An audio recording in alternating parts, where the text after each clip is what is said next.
Ама тя трябва да там да... Аз се трябва приятели, се радвам, че отново сме заедно.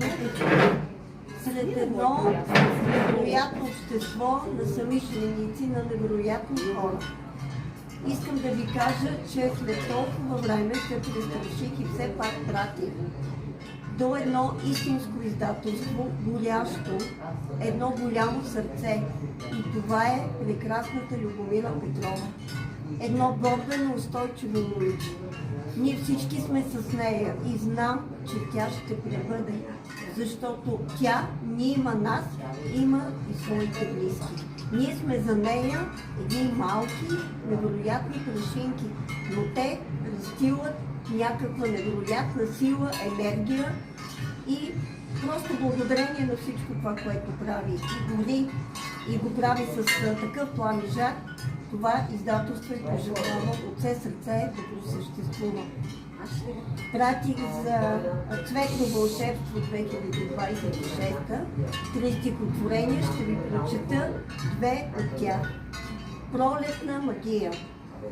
Пролетта не идва със слова, тя в шепота тих до сърцето достига, като милувка в ранна светлина, душата бавно буди и въздига.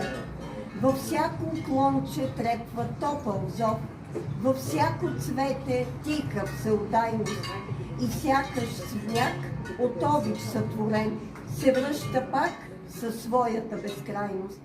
И птичи глас, ефирен и далечен, решава се като божествен благослов, а денят става някак по-сърдечен и по-дълбок от вяра и любов.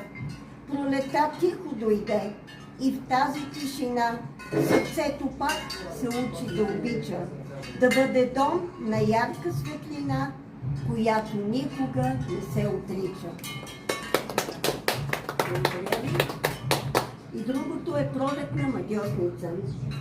Пролетта не идва в вик и гръм, а тихо, като мисъл неизказана, промъква се във всяка тъмна гънка на земната душа, от студ наказана.